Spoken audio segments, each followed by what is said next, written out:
fact about my husband, he doesn't like watching horror movies. Kasi matatakotin siya.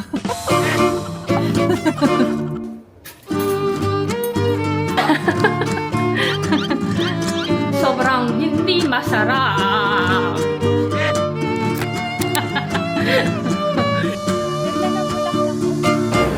Wow. Daming tao.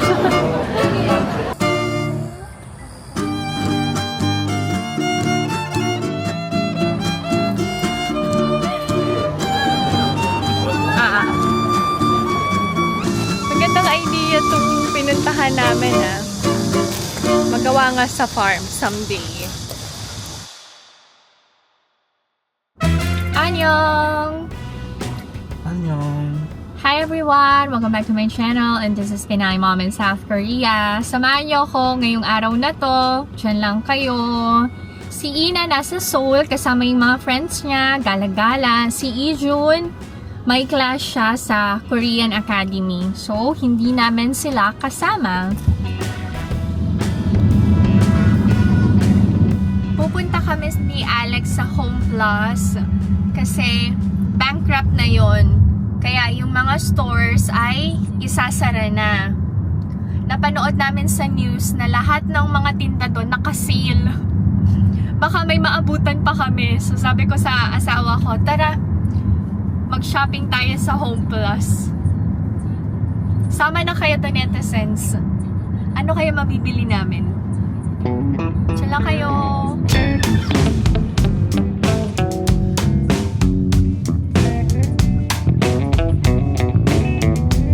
Malapit na tayo to netizens. Sana open pa. Uy, naka-sale. Oo, tama nga. Sana open pa. Sarado na yata. Kabul ka? Hindi namin naabutan yung sale to netizens. Sarado na ang Home Plus. Pupunta na lang kami sa Dalbitse Cafe. Sumama na kayo. Maganda daw yung cafe na yun eh. Check natin. Let's go! Go, go, go, go!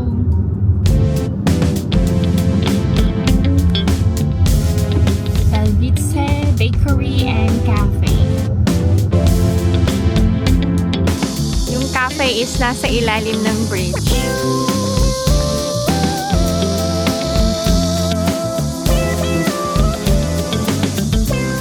Ganda ng bulaklak.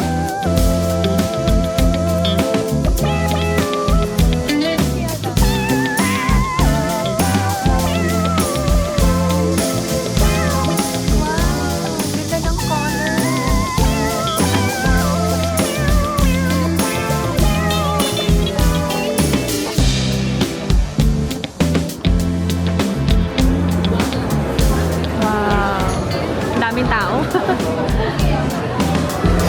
Okay, malawak yung place.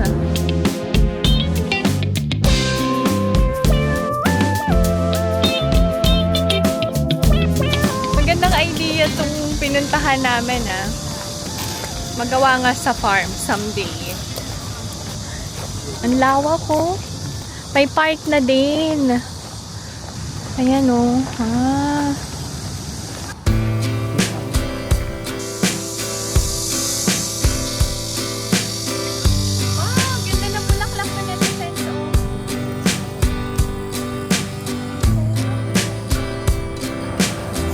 Tumatawag, nagpapaalam siya kung pwede siyang bumili ng bagong bag.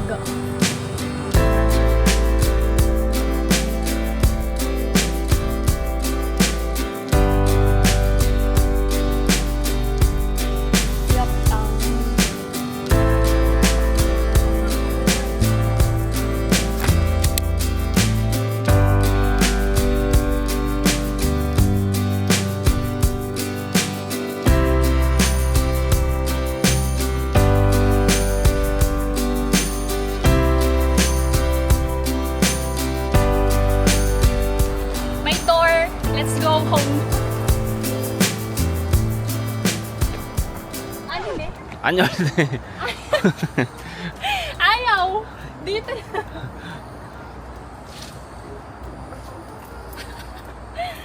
Hadas, oh. Walang daan, walang daan. Let's go back.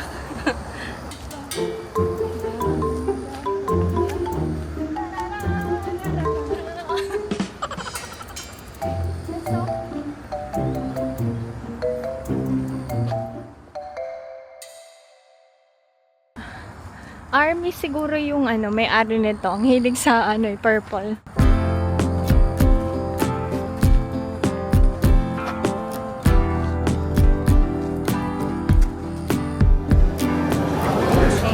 Ang daming tao kaya medyo mainit yung cafe. Kulang yung aircon. And medyo mahal yung drinks nila and yung bread nila. Yung drink ko is 9,500. Yung kay Alex, Ice Americano, 8,000 won. Yung tinapay, worth 7,500 isa.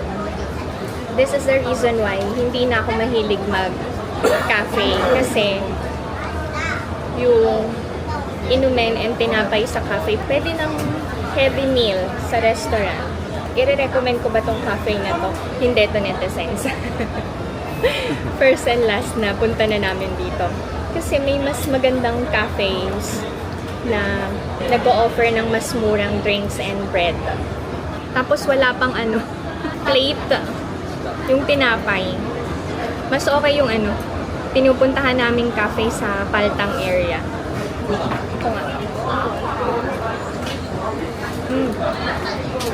In fairness, masarap yung cream. Bakit? In fairness, masarap yung tinapay Pero masyado mahal. Ito yung 9,500. Oy, nako, masyadong mahal. Anong klaseng dahon to? Masok?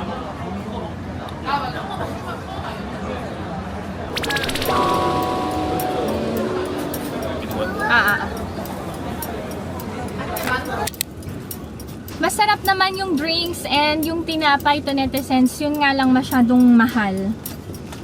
Ay! Oh, where is my cellphone? Okay, it's here. Speaking of cellphone, pinapakailaman ba namin yung cellphone ng isa't isa? Ang totoo niya to netizens, hindi. Pero, wala kaming tinatago sa cellphone namin. Ever since kami mag-asawa, walang check-check ng cellphone. Siguro ganun talaga, kapag secured ka sa relationship niyo mag-asawa or mag-partner, wala ka bang pangamba na baka merong tinatago sa phone, ganun. Okay, anyway, may sasagutin lang ako ng mga tanong. Ang tanong, pwede po bang magpakasal ang parehong Pinoy sa Korea? Yes! Marami tayong kababayan dito na nagpapakasal sa Philippine Embassy, and alam nyo, may mga na-attenan na din akong kasal sa simbahan dito sa Korea. Meron bang bansa na bawal magpakasal ang Pinoy sa Pinoy? I think wala naman, no? Sa Middle East, ganun? Bawal? Correct me if I'm wrong. Okay. Meron po bang direct flight from the Philippines to Jeju Island? Yes, meron pong direct flight. Kailangan pa rin po ba ng visa? So, from the Philippines to Jeju Island, hindi na kailangan ng visa to netizens. Pero, alam nyo, may napanood ako before na kababayan natin, mag-asawa sila from the Philippines to Jeju, hindi sila pinapasok.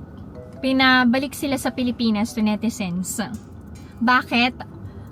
Parang yung immigration officer hindi naniwala sa reason nila bakit gusto nila magpunta sa Jeju Island. Siguro yung immigration officer iniisip niya na magti-TNT yung mga Pinoy. Another question, pwede po bang magtrabaho ang tourist? Ito po yung problema kasi ang dami po nating kababayan na nagtutour dito sa Korea and hindi na umuuwi. Nagti-TNT na. So, sana wag niyo pong gawin yun. Kasi ang mga kababayan po natin, yung maaapektuhan nun to netizens, mas lalo po silang maghihigpit sa pagbibigay ng visa, sa pagpapapasok ng mga Pinoy dito sa Korea. So kasi every year, pataas ng pataas yung rate ng mga illegal workers dito sa Korea. Okay, pwede po ba kayong mag-work dito sa Korea? Yes! May mga kababayan po tayo na nagtatrabaho dito sa Korea pero wala pong direct hiring. Dadaan po talaga kayo sa POEA. So, kung gusto nyo po na makahanap ng trabaho, mag-visit po kayo sa POEA. Balik tayo sa TNT. Bakit maraming TNT dito to netizens? I think kasi iniisip ng mga nagti-TNT na mas malaki, mas madami silang opportunities to earn money na hindi nila ma-earn sa Philippines. Kasi malaki naman talaga ang sweldo dito sa Korea to netizens, kahit TNT. Yung iba, mas pinipili na magtiis bilang TNT. Pero alam nyo, ang hindi din kagandahan sa pagiging TNT is madaming Korean employer na lolokohin yung mga TNT. Hindi nila pasasahurin and hindi rin tama yung pasahod nila. Madami ding sacrifices and hirap ang mga kababayan nating TNT dito sa Korea. Pero syempre, hindi ko din sila masisisi kasi gusto din nilang makapag-provide sa family nila sa Philippines. Gusto nilang magkaroon ng magandang buhay ang pamilya nila sa Pilipinas. So kahit mahirap and delikado, nagtitiis sila.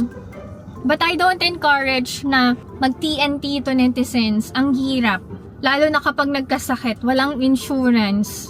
Madami akong nakikita na nagkasakit dito sa Korea, illegal.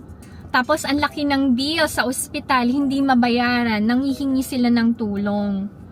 Tsaka mahirap mag-isa dito sa Korea, to netizens. Eto, ang cute ng question. Ano po yung sikat na chat app dito sa Korea? KakaoTalk po, to netizens. Lahat ng Koreans ay KakaoTalk ang gamit. Ay, okay. May nag-aasa akin magkwento ko ng kwentong kababalaghan dito sa Korea. Wala akong makikwento to netizens kasi wala akong experience na ganun. Fun fact about my husband, he doesn't like watching horror movies kasi matatakutin siya. Yan. Do we talk about ghosts, Ina Apa? We don't talk about it, right? 귀신 We don't talk about it to netizens kasi sa apartment kami nakatira. Do you believe in 원래 ghosts? 없지만 아파트에 사니까 항상 밝아서 무서울 게 없잖아. 밝으니까. Lagi kasing maliwanag sa apartment namin. Ay, eto na lang. Hindi siya kwentong kababalaghan to netizens. Sa apartment namin, merong nagpakamatay. Tumalon from 8th floor yata or 9th floor. Pero hindi dun sa building namin, sa ibang building. And yung mga nakatira doon, sabi, parang every time na dadaan sila sa dun sa lugar kung saan nahulog yung body nung nagpakamatay, kinikilabutan sila.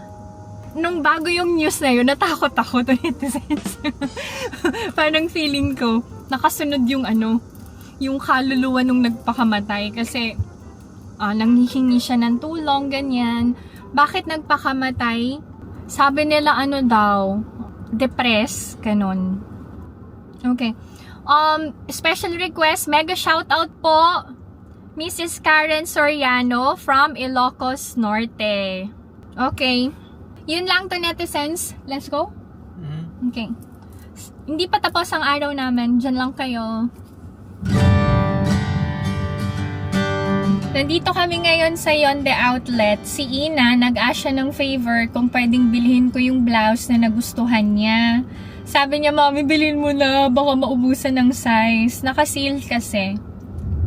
And someone asked, anong masasabi ko sa trending ngayon na isang influencer nag-promote ng gambling? I have nothing against the influencer. Pero yung gambling talaga is a big no for me. Kasi ang dami na talagang nasirang pamilya, buhay, pangarap dahil sa sugal.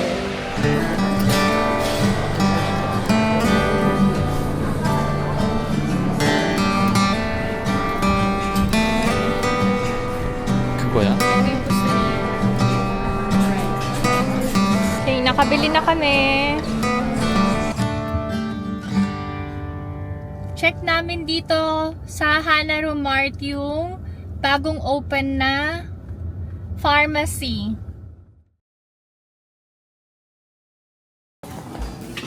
Mega Town Pharmacy. Daming tao to netizens. Meron din para sa mga pets. 2,500 lang. Bili ako for Ina.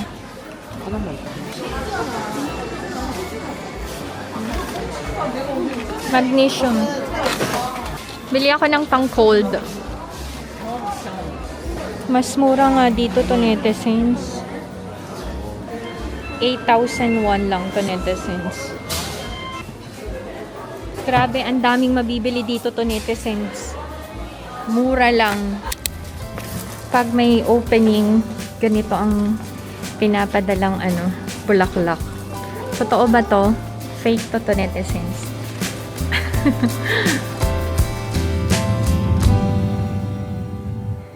Hi, Ate! Hi! Galing siyang academy. Ito yung nabili namin from General Idea. Uso daw to ngayon, yung layering. Tapos meron pang sinasabi si Ina na sagging style. Yun yung mababa yung shorts, tapos kita yung brand ng Andes. Sabi ko, wag ka nang pumorma ng ganun. Huwag mong ipakita yung suot mo sa loob. Sabi ko, uso daw yun ngayon, ganyan. Sabi ko, okay lang na makiuso. Pero, dapat may limitasyon. Okay. Alam nyo, ang gandang mamili sa Mega Town. Yun yung pinuntahan namin ni Alex. Ang daming mabibili. Skincare, vitamins, mga gamot for ubo, sipon, tapos energy drink. Basta, halos lahat nandun na. So, nakabili kami to netizens. This one is Acpair Clear Gel. May tea tree care. Ito yun. Tapos, itong Procam Acne Pair Foam Cleanser. May tea tree care din. And bumili ako ng magnesium. Tapos, gamot for ubo, sipon. Alam nyo, mas mura sa Mega Town compared sa pharmacy. Bumili din ako ng eye drop for Ina. Tapos, itong Collagen Retinol Exo Zombie Eye Cream. I think kailangan ko na ding mag-eye cream. Kasi, pag nag-40s ka na, alam nyo to netizens, nag-start ng magka-wrinkles ang balat natin. And, itong Aclin Spray. Discounted lahat to netizens yung nabili namin. Ang total is 79,900. Yung tini Ina is worth 35,000 won. Alam nyo, matagal din ang expiration to netizens, ha? Uy! May free to netizens. May freebie. Nice. So, ang expiration ay 2028 pa to netizens. Akala ko nga, kaya sale kasi malapit na yung expiration date. Pero hindi to netizens. Ay, dun sa Mega Town to netizens, bibili ako ng pampurga. Ipapadala ko sa Pilipinas. Yung pampupurga pala sa atin sa Pilipinas ay kailangan ng prescription ng doctor, no?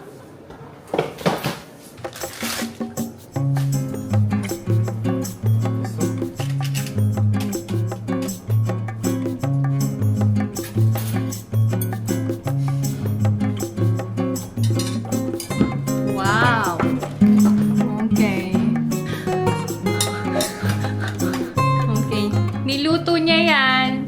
Careful it's hot. Hindi masarap kasi. Hindi masarap. Sobrang hindi masarap. No. 엄마가 했어. 엄마도 했어. Pipick upin namin yung pizza na in order. Sama kayo to netizens. Binatang binata na ang tuki-muki-tuki-tuki ko talaga.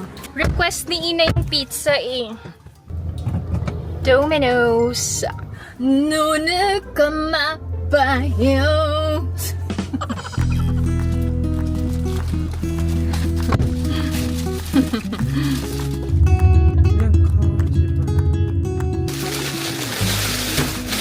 Ina is home. This is the pizza to netizens. Hello.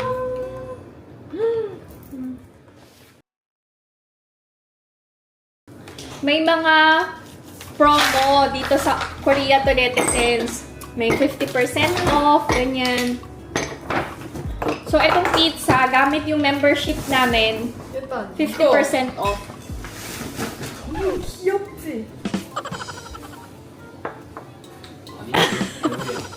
Sabi ko kay Ina, mag-shopping siya ng gusto niya. Yan. So, bumili siya ng backpack niya. And then, bagay sa kanya yung mga ganyang ano eh. Parang jelly shoes.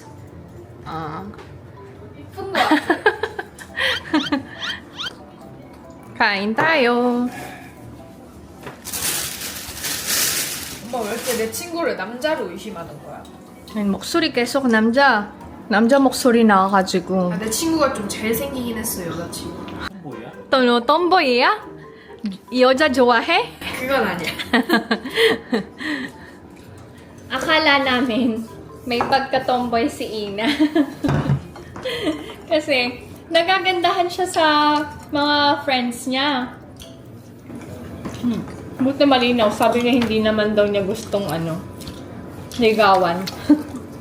Na-appreciate lang niya yung beauty ng friends niya. Okay, you say bye-bye na. Bye! See you sa next vlog.